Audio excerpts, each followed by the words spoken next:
히브리서 10장 35절부터 39절까지의 말씀을 이제 봉독합니다. 하나님의 말씀을 경청하십시오. 그러므로 너희 담대함을 버리지 말라. 이것이 큰 상을 얻게 하느니라. 너희에게 인내가 필요함은 너희가 하나님의 뜻을 행한 후에 약속하신 것을 받기 위함이라. 잠시 잠깐 후면 오실 이가 오시리니 지체하지 아니하시리라. 나의 의인은 믿음으로 말미암아 살리라. 또한 뒤로 물러가면 내 마음이 그를 기뻐하지 아니하리라 하셨느니라. 우리는 뒤로 물러가 멸망할 자가 아니요 오직 영혼을 구원함에 이르는 믿음을 가진 자니라. 아멘. 이것은 살아계신 하나님의 말씀입니다. 할렐루야. 하나님의 은혜와 복이 저와 여러분에게 함께하기를 주님의 이름으로 축원드립니다. 2023년도 처음에 목장을 나눌 때 자비 목장에 대한 걱정이 제가 심히 컸습니다. 네. 근데 참 감사하네요. 오늘 이렇게 찬양으로 서신 거 보니까 우리 자비 목장을 인도하시는 목자님들도 그렇고 같이 함께 하시는 분들도 참 감사하다라는 생각이 참으로 많이 듭니다. 남자분들의 찬양은 이렇게 중저음으로 이렇게 들려지는 음성이 마음을 좀 편안하게 해주는 것 같아요. 그런 목소리로 아름답게 찬양해 주셔서 참 감사합니다. 우리가 신앙을 지켜간다라고 하는 것, 믿음을 지켜간다라고 하는 것이 쉽게 생각할 수 있는 부분은 아니라는 생각이 들어요. 우리의 어떤 삶 속에서 끊임없이 부딪힘이 있고 말씀과 위배되는 그런 삶의 자리, 현장들이 우리가 살아가고 있는 삶의 현장이다 보니 때로는 말씀은 분명히 그렇지 않은데 나의 말과 행동이 그렇게 살아가고 있는 것을 볼 때가 있거든요. 마음이 참 힘든데도 불구하고 이게 그냥 한 번, 두 번, 세 번 하다 보면 그런 일들이 그냥 자연스럽게 나의 삶이 되어지고 내 모습이 되어지고 나의 행동이 되어지는 것을 우리의 삶을 통해서 우리는 매번 경험합니다. 그래서 주일에 나오면 좀 괴로울 때도 있죠. 나의 삶은 그렇지 않은데 자꾸 저런 말씀만 전하고 있고 왜 좀 편한 이야기도 좀 할 수 있는데 이렇게 힘들고 어려운 자꾸 양심의 찔림을 받고 괴로움을 당하는 그런 말씀만 이렇게 자꾸 전하느냐, 그런 어떤 생각이 드실 수도 있겠다라는 생각도 가끔 해봅니다. 그럼에도 불구하고 우리는 하나님의 말씀 앞에 다시 한번 도전받아야 되고 우리가 세상의 삶의 현장 속에서 우리의 삶의 자리에서 다시 한번 신음할 수 있어야 되는 거, 몸부림칠 수 있어야 되고 갈망할 수 있어야 된다라고 저는 봅니다. 그게 우리의 신앙이어야 한다라고 생각이 들어요. 그런 의미에서 좀 생각해 보면요, 우리의 삶은 그냥 순탄한 것은 아닌 것 같아요. 굴곡이 있고 괴로움이 있고 고통이 있고 제가 생각하는, 내가 계획하는, 그리고 내가 준비하는 대로만 잘 이루어지면 참 좋겠다라는 생각을 해보는데 그런 일들보다 그렇지 않은 일들이 훨씬 더 많이 우리 인생 가운데는 벌어지고 있다라는 것이죠. 그래서 믿음이 연약한 초신자뿐만 아니라 장로님이든 권사님이든 또는 안수집사님이든 혹은 목사님이든 누구나 다 그 신앙 가운데 흔들릴 수 있고 여러 가지 믿음에 있어서 믿음으로 행하지 않아야 될 행위들을 행할 수 있는 그런 어떤 부분들이 다 열려져 있다라는 것을 우리는 인정해야만 합니다. 저 사람은 신앙이 좋으니까 매일 하나님 앞에 믿음의 삶을 잘 살아갈 거야. 그렇진 않다라는 거예요. 우리 모두가. 그래서 저 사람뿐만 아니라 나 또한 그렇게 흔들리고 또 넘어지고 쓰러지고 그리고 다시 한번 일어서고 상처난 부위를 또 싸매고 우리가 아파하고 있고 괴로워하고 있고 쓰려려 하고 있는 그 부분들을 또 치유하고 회복해서 하나님 앞에 나가는 것이 우리의 신앙이고 우리의 믿음이지 않을까라는 생각을 다시 한번 해보게 됩니다. 35절 말씀을 같이 한번 읽어보겠습니다. 35절입니다. 그러므로 너희 담대함을 버리지 말라. 이것이 큰 상을 얻게 하느니라. 아멘. 지난주에 말씀드린 것처럼 믿음이라고 하는 것은 확신이에요. confidence. 그러니까 담대함, 그 확신을 가지고 살아가라. 이렇게 성경은 말씀하고 있거든요. 어떤 삶을 살아가는 데 있어서 우리가 고통당하고 고난을 당하고 환난을 당하고 여러 가지 우리가 생각하고 계획했던 하나님께서는 사랑이시라고 말씀하시면서 하나님께서는 은혜라고 말씀하시면서 나의 삶에 왜 이렇게 힘들고 어려운 일들만 계속 생겨날까? 이 고통들만 이렇게 자리할까라고 드는 그 생각 가운데 담대함으로 나아가라. 믿음의 확신을 가지고 나아가라. 이렇게 성경은 말씀하고 있다라는 거예요. 왜 그러냐? 큰 상을 얻게 한다라는 것입니다. 그러면서 36절에 인내가 필요하다라고 말씀하고 있는데 우리는 보통 그렇게 생각할 수 있지 않습니까? 누군가가 시리에 빠졌어요. 시험에 들었어요. 그러면 그런 사람들을 향해서 우리는 간혹 그런 생각을 할 때가 있잖아요. 어떻게 믿음의 삶을 살아가는 사람들이 그럴 수 있지? 저 사람 신앙생활을 몇 년을 했는데 어떻게 저런 행동을 하지? 그래도 저 사람 믿음이 난 좋은 줄 알았는데 아니네. 뭐 이렇게 우리가 생각이 들 때가 가끔 있지 않습니까? 어떻게 신앙인이 하나님을 믿는 사람이 저럴까? 난 안 그래. 난 안 그래. 이게 우리들의 마음이지 않습니까? 제가 그 뉴스 언론을 통해서 가끔 등장하는 선교사님들이라든지 목사님들이 이성적인 문제로 인해서 교회 안에서 또 공동체 안에서 문제가 생기고 또는 경제적인 이 돈, 물질에 대한 문제 때문에 문제가 생기고 하는 것을 보면 사람들이 다 어떻게 생각하냐면 어떻게 목사님이 저러지? 어떻게 선교사님이 저러지? 난 아니야. 나는 믿음이 좋으니까. 그렇게 생각할지 모른다라는 거죠, 우리는. 그런데 정말 자기가 사랑하는 것, 좋아하는 것 또는 전부라고 생각하는 것을 잃게 되면 그럴 수도 있겠다라는 생각이 듭니다. 그럴 수도 있겠다. 사람은 흔들릴 수 있다라는 거예요. 그래서 믿음이 뭔지 하나님이 살아계시기는 한가 뭐 이런 생각을 할 수 있게 되어진다라는 거죠. 그 어느 순간이든 그 지기가 어떻든 그 믿음이 어떻든 모든 사람은 거기에 다 열려져 있습니다.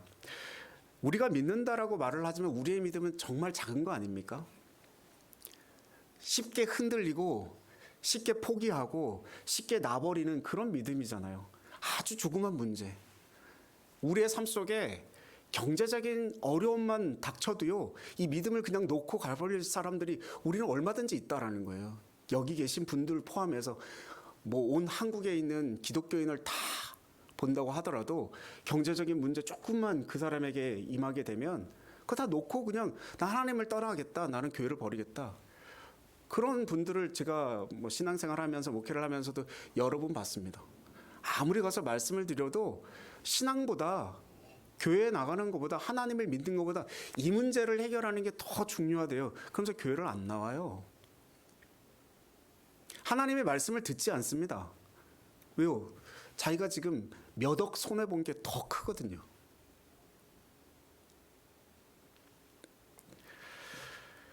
그런데 내 사랑하는 아내를 하나님이 데려가셨다. 내 남편을 암이 걸려서 병이 낫지 않고 하나님께서 데려가셨다. 오기와 금이와 키운 나의 아들을 교통사고로 잃게 되었다. 뭐 이런 상황이 닥친다고 한다면 도대체 하나님이 어디 계십니까? 라고 하는 생각들을, 말들을 안 해보겠습니까? 그런 소리를, 그 일을 겪어보지 못한 사람은 모르는 거 아니겠어요? 물론 우리는 그 순간에 그런 일들이 왜 일어나는지를 알 수는 없습니다. 하나님의 뜻을 다 헤아릴 수가 없어서 내 인생 가운데 그런 일들이 왜 일어났는지, 왜 발생했는지를 알 수 없어요. 하나님 앞에 그렇게 신실했던 욥도 자기가 겪고 있는 일이 무엇 때문에 그랬는지를 도무지 알 수가 없었습니다. 땅에서 고난을 겪는 그 순간에는 알기 힘들죠.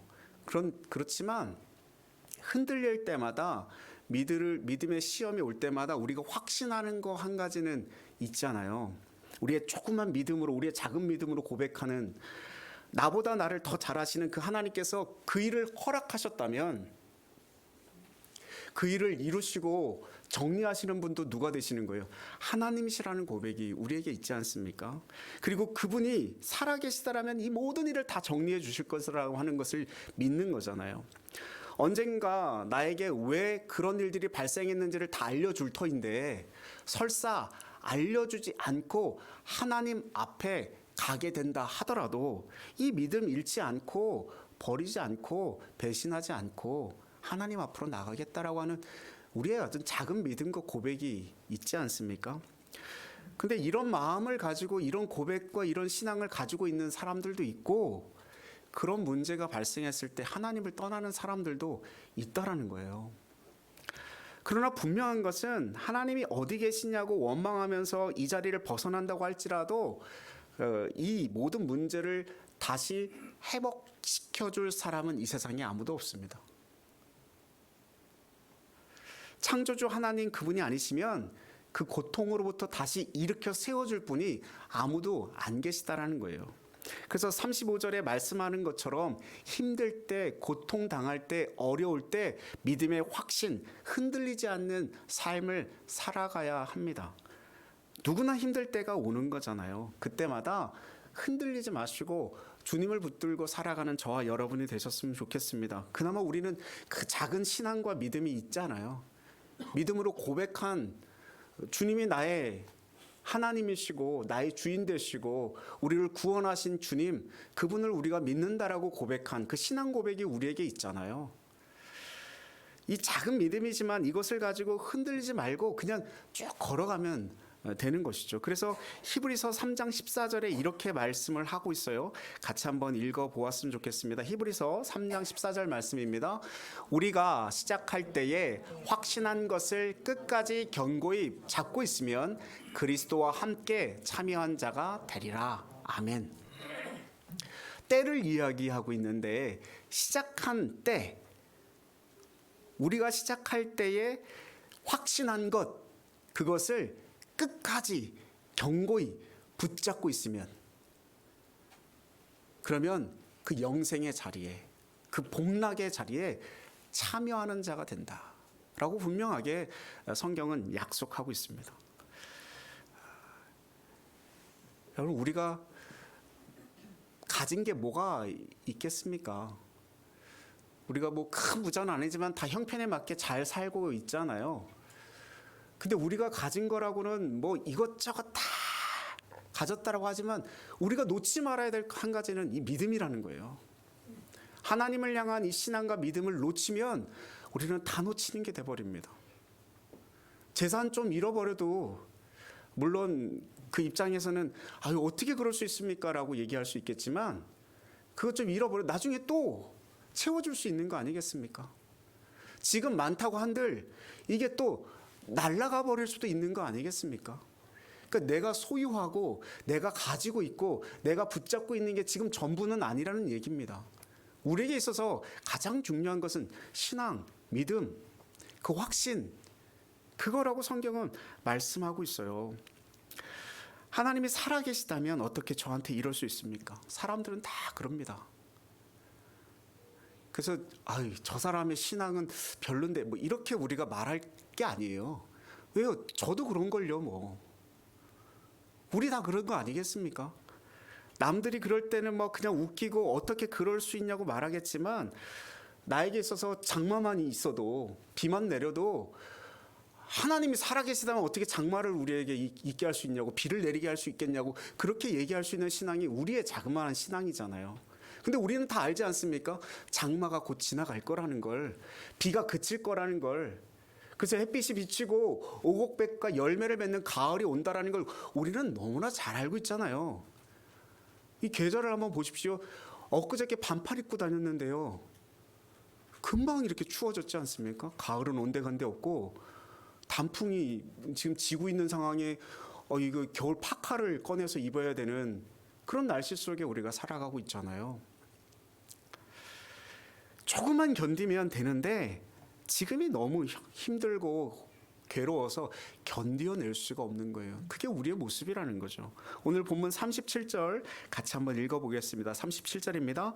잠시 잠깐 후면 오실 이가 오시리니 지체하지 아니하시리라. 아멘. 뭐 어떤 사람에게는 잠시가 아닐지 몰라요. 왜 이렇게 길어요?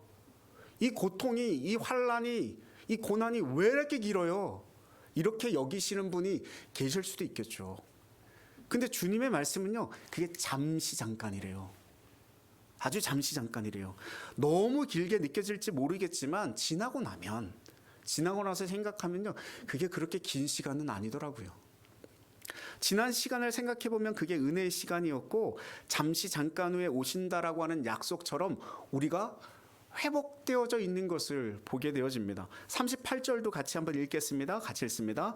나의 의인은 믿음으로 말미암아 살리라. 또한 뒤로 물러가면 내 마음이 그를 기뻐하지 아니하리라 하셨느니라. 아멘. 39절도 보십시오. 우리는 뒤로 물러가 멸망할 자가 아니요 오직 영혼을 구원함에 이르는 믿음을 가진 자니라. 아멘. 믿음이 있다고 한다면 뒤로 물러서면 안 된대요. 뒤로 물러서면 안 된대요. 그 창세기 출애굽기 말씀에 보면 이스라엘 백성들이 광야 가운데 끊임없이 40년 동안 했던 게 무엇입니까? 애굽으로 돌아가는 거예요. 왜 우리를 이곳 광야에 내어놓아서 우리를 이렇게 고통스럽게 하느냐? 우리를 죽이려고 한 거 아니냐? 뭐 이렇게 이야기해요. 애굽의 고기를 먹은 적이 그들은 한 번도 없어요.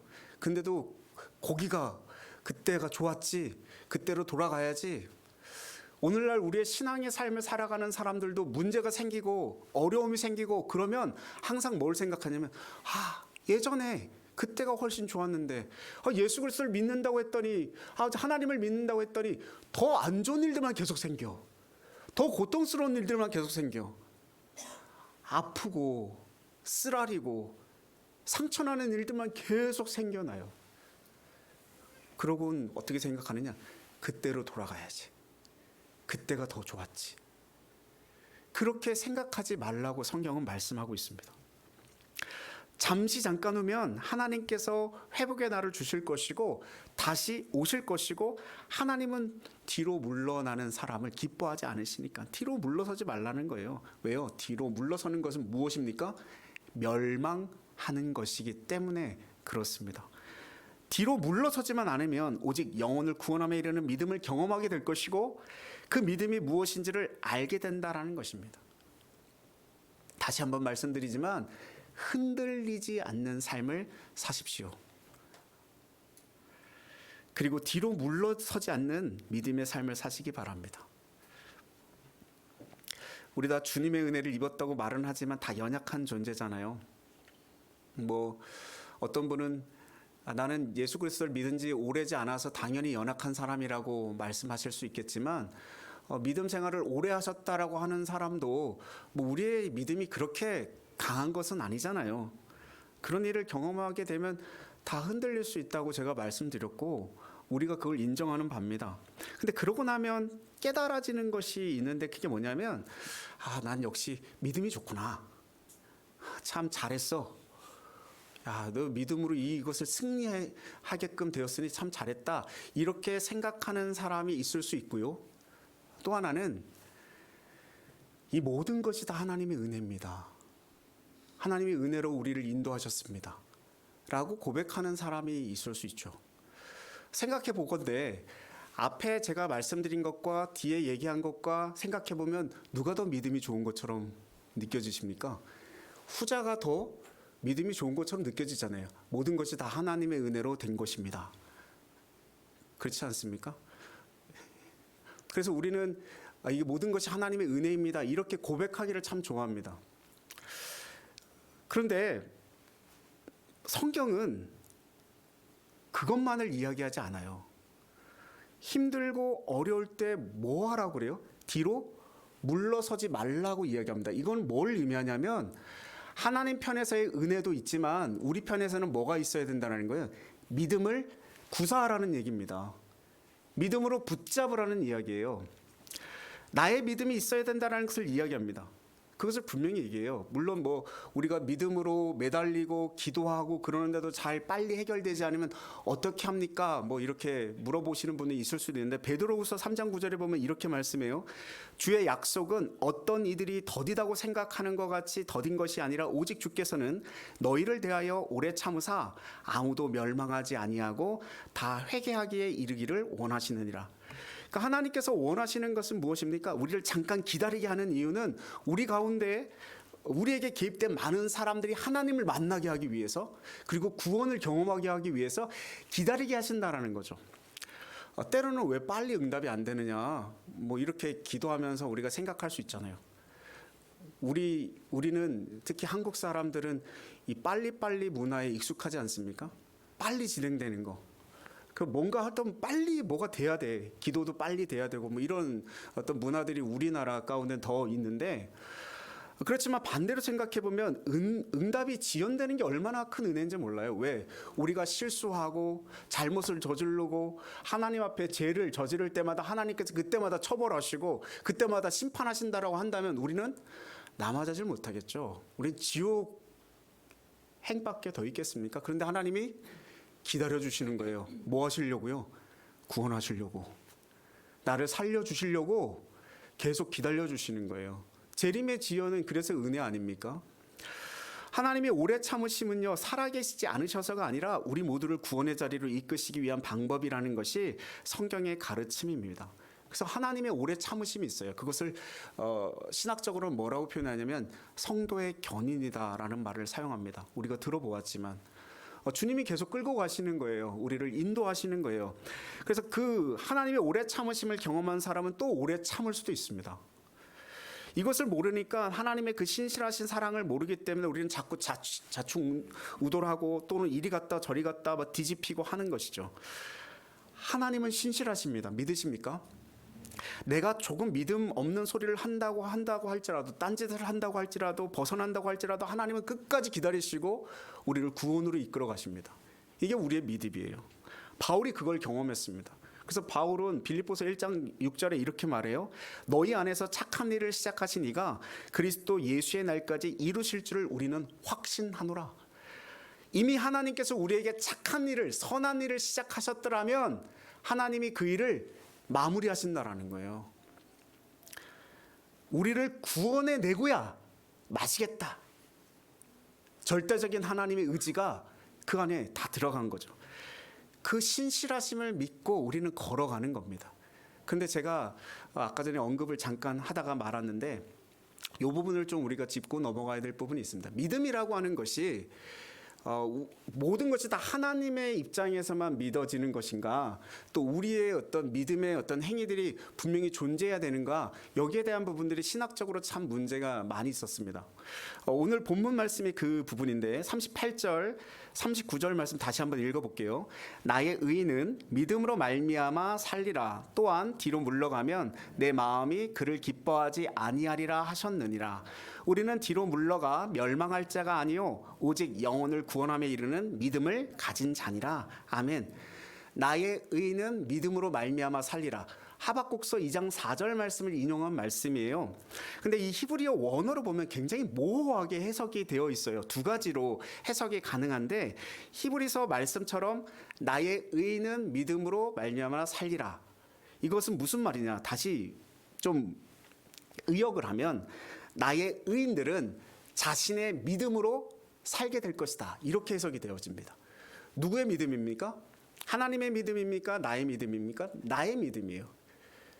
그러니까 나의 의인은 믿음으로 살리라라고 하는 한 가지 해석은 나의 믿음, 자신의 믿음으로 살게 될 것이다 라고 하는 해석이고요. 헬라어 번역 72역을 보면 이게 조금 다르게 되어 있어요. 소유격 나의라고 하는 이 단어가 다른 부분에 붙어져 있는 것을 보게 되어집니다. 그러니까 의는 나의 믿음으로 살게 될 것이다 이렇게 표현했는데, 이 믿음이라는 말이 신실하심, faithful이라고 하는 뜻으로 해석되어지는데, 누구의 신실하심입니까? 우리는 신실하지 않잖아요. 나의 신실하심으로 살 수가 없잖아요. 누구의 신실하심이에요? 하나님의 신실하심으로 내가 살게 될 것이다. 이렇게 두 가지로 해석이 되어지는 것을 보게 되어집니다. 오랜 기간 동안 성경의 역사 가운데 이 두 가지의 신학적 해석으로 서로 내 주장이 옳으니 네 주장이 옳으니 이렇게 이야기를 계속 해왔어요. 근데 성경을 보면요, 이 두 가지가 같이 들어가 있습니다. 뭘 보면 정확하게 나와 있냐면 로마서 1장 17절 말씀에 보면 이 두 가지를 다 포용하고 있어요. 같이 한번 로마서 1장 17절 말씀 같이 한번 읽겠습니다. 복음에는 하나님의 의가 나타나서 믿음으로 믿음에 이르게 하나니 기록된 바 오직 의인은 믿음으로 말미암아 살리라 함과 같으니라. 아멘. 로마서 1장 17절 말씀에는 이 두 가지를 다 포용합니다. 나의라고 하는 소유격을 아예 빼버렸어요. 원어에도 그 소유격이 없습니다. 그냥 의인은 믿음으로 삽니다. 하나님의 신실하심으로도 나의 믿음으로도 삽니다 라고 이야기합니다. 사도 바울은 이것을 이해했던 것 같아요. 그래서 요즘 신학의 흐름 가운데 엔티라이트라고 하는 신학자와 제임스 던이라고 하는 신학자는요, 이 두 가지를 이렇게 분류를 해놨습니다. 하나님의 신실하심으로부터 제 첫 번째 믿음이 있고, 인간이 믿음으로 살아가는 것에 두 번째 믿음이 있다라고 이렇게 펼쳐놓고 그 신학을 이렇게 펼쳐가는데, 대체로 지금의 현대 신학은 그것을 이렇게 믿어오는 것을 보게 되어집니다. 이것은 뭘 얘기하냐면 하나님께만 모든 것을 다 맡겨두는 것이 우리의 신앙은 아니라는 얘기입니다. 하나님께서는 신실하심으로 우리를 믿음의 삶을 살도록 인도해 가시는데, 인간의 편에서 뭐가 요구되어지는 거예요? 믿음이 요구되어집니다. 그래서 아까 전에 얘기했던 모든 것이 다 하나님의 은혜입니다, 이 말이 믿음이 좋은 것처럼 들려지긴 하지만, 그것이 믿음이 좋은 것이지만, 그렇지만 이것을 관가해서는 안 됩니다. 인간의 편에서도 해야 될 일이 있는 거예요. 믿음을 지켜야 하고, 뒤로 물러서지 말아야 하고, 담대하게 나가야 하는 것, 확신 가운데 나아가는 것, 이게 우리에게 요구되어지는 것이라고 성경은 분명하게 말씀하고 있다는 거예요. 그러면서 그것을 다 포괄해서 36절에 뭐로 표현하냐면 인내라고 하는 말로 표현하고 있어요. 믿음으로 하고 또 하나 뭐를 이야기하냐면 인내. 끝까지 믿음을 지켜내는 것도 우리 편에서 하는 것이고, 여기에 하나님의 뜻을 행하라고 하는 것도 요구되고 있고, 그 뜻을 행하려면 흔들리지 말아야 하고 뒤로 물러서지 말아야 되는데, 그걸 뭘 통해서 이루어지냐? 인내를 통해서 이루어진다라고 말씀합니다. 1784년 이승훈이라고 하는 신부가, 물론 신부가 되기 전에 중국으로 가서 천주 교리를 배우기 시작합니다. 그리고 그때 당시에 그 선교사로 왔던 신부로부터 베드로라고 하는 세례명을 받고 세례를 받아요. 그리고 이 이승훈 신부가 한국으로 들어옵니다. 들어와서 이벽이라고 하는 사람에게 복음을 전하고, 예수 그리스도가 우리의 구주가 되심을 전하고, 그 사람에게 세례를 줘요. 그리고 이벽은 정약현이라고 하는 사람에게 복음을 전하고, 나중에 이분을 통해서, 이 정약현이라고 하는 사람을 통해서 정약현의 3명의 이복 동생이 있었는데, 이 3명의 이복 동생에게 그 복음을 또 전해지게 되고, 이승훈 신부로부터 이 3명이 세례를 받습니다. 이 3명이 실학의 어떤 전체를 집대성한 실학의 삼형제, 정약전, 정약종, 정약용, 이 3명입니다. 이 3명은 하나님의 말씀을 받아들이고 학문으로, 실학으로 우리나라 천주 교리를 같이 이렇게 이루어갔던 사람들이었는데, 그때 당시에는 정조 왕이 즉위하고 있었던 상태였는데, 정조 왕이 승하를 하게 되고, 그 뒤로 11세의 나이에 순조 왕이 즉위를 합니다. 근데 순조왕이 즉위를 하면서 문제가 생긴 건 순조왕의 등에 업고 있었던 노론이라고 하는 양반들이 이 득세하게 되고 그와 반대되는 남인들을 이 좀 이렇게 세력을 좀 무너뜨려야 되는데 이 남인들에게 소속되어 있었던 사람들이 정략전, 정략종, 정략용이었어요. 그 이 세 명이 그 남인에 소속되어 있다 보니까 이 사람들에게 시비를 걸 수 있는 게 무엇이었습니까? 천주교리를 믿는 거였어요. 그래서 신유박해라고 하는 것이 일어납니다. 그래서 신유박해를 통해서 이 사람들은 잠시 그 위험을 모면하기 위해서 나는 천주교리를 믿지 않습니다라고 다 도망을 갔어요. 근데 이 면면을 좀 생각해 보면 정략전이라고 하는 사람은 굉장히 이 세 명이 다 천재이긴 했지만 정략전이라는 사람은 과거급제 뭐 벼슬 하는 것을 별로 좋아하지 않아서 과거급제 그냥 하긴 하지만 거기다가 뭘 써냈냐면 천주교리문을 이렇게 써서 냈는데도 급제가 되어질 정도로 이 정략전의 인재로서의 어떤 그 실력, 그 능력을 다 알아보았던 것 같아요. 정조왕이. 그래서 등용을 하죠. 등용을 하는데 마지막에 이렇게 신유박해가 있을 때 이 사람을 이렇게 죽일 수가 없으니까 그 영화 자산어보라고 하는 영화 보면 그때 그 왕이 끝까지 살아남아라 이런 대사를 남기거든요. 그래서 정략전은 그 부인을 하죠. 나는 천주교리를 믿지 않습니다라고 하고 부인을 해서 기양을 가가지고 자산어보라고 하는 책도 쓰고 그리고 거기 가서 복음을 널리 전파해요. 물론 뭐 하나님을 내가 천주교리를 믿지 않습니다라고 얘기했지만 그렇게 가서 기양을 해요.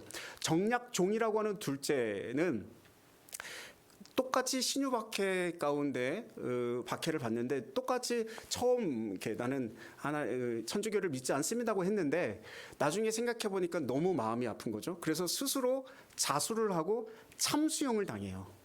그 순교를 하게 되거든요. 굉장히 똑똑한 사람이었어요. 뭐 무조건 장원했던 그런 사람이었는데 기록을 보면 그래서 정략종은 순교를 당해서 죽게 되죠. 나머지 한 사람 정략용은 우리에게 굉장히 익숙한 이름이잖아요. 실학의 어떤 집대성한 어떤 사람이기도 하고 이 사람도 배교를 하고 그리고 그 천주 교리를 믿는 사람들을 다 고발을 해가지고 다 잡히게 할 정도까지 막 그 일들을 막 도와줬던 그런 일들을 했었는데 정략용도 살아남기 위해서 기양을 갑니다. 근데 기양을 가서는 그 사람이 했던 것이 뭐였냐면 그곳에서 한시도 빼먹지 않고 설교를 했었대요. 그러니까 내가 천주교를 믿지 않습니다라고 했지만 이 사람들에게는 다 뭐가 있었냐면 신앙은 가지고 있었다는 얘기죠. 그리고 복음을 계속 전했다라는 얘기예요. 근데 나중에 그 1870년에 달래 신부가 쓴 조선 천주교사를 보면요. 이 사람이 박해가 끝나고 복권이 된 다음에 굉장히 괴로워하고 힘들어했다라는 거예요. 왜? 자기가 하나님을 배신했다라고 하는 거. 그게 너무 고통스럽고 괴로워서 자기 스스로 쇠사슬을 허리에 동이고 이것을 남은 여생 동안 풀지 않고 그렇게 살아갔었다라고 기록은 되어져 있습니다. 그러니까 나는 죽어 마땅한 사람이고 이 죄를 씻을 수만 있다면 평생 이렇게 살아가겠다라고 고백했다라는 거죠. 제가 이 말씀을 드리는 건 우리도 그냥 그렇게 흔들릴 수 있는 사람이고 배교할 수 있는 사람이다. 이것을 말씀드리고 싶은 것이 아니고요. 그 사람들도 그렇게 배교했으니까 나도 신앙 가운데 그냥 무너져도 좋고 흔들려서 이것에 대한 어떤 부정적인 일들을 해도 상관없다. 이것을 말씀드리려고 하는 것이 아니고 생각해 보십시오. 목사님도 신학자도 다 흔들린다라고 하는 것을 말씀드렸지 않습니까? 정략용도 정략전도 다 흔들렸어요. 사실 예수님의 제자 베드로도 흔들린 거 아니겠습니까? 예수님이 잡혀갔을 때 뜰 안에 살짝 몰래 들어가잖아요. 그 불을 쬐던 여인이 야 너 예수님과 함께 다니던 자 아니냐 그렇게 말을 하니까 나는 모른다라고 3번을 부인했습니다. 그리고 나서 동굴 밖에 가가지고 슬퍼하면서 괴로워서 펑펑 울어요. 통곡합니다. 왜요? 자신이 예수님을 부인했다라는 것에 대해서 이 괴로움을 이기지 못해서. 여러분 너무 힘들다고 뒤로 한 발짝 물러서면요 편할 것 같지만 그게 평생 갑니다. 평생 가요.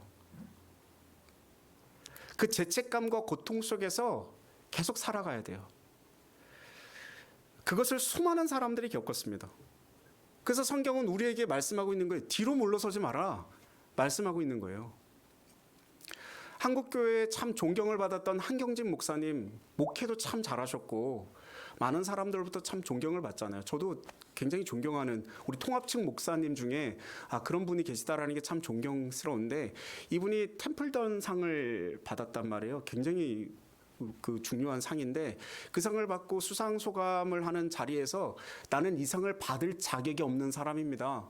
나는 일제의 압박과 핍박 속에서 신사참배를 한 사람입니다라고 고백을 해요. 저는 그 고백한 그분의 그 신앙도 참 저는 존경하거든요. 근데 이분이 얼마나 고통스러웠을까라는 생각을 해봅니다. 왜 그렇습니까? 강단에 서서 뭐라고 선포하셨어요? 우상 숭배하지 마십시오. 하나님을 잘 섬기십시오.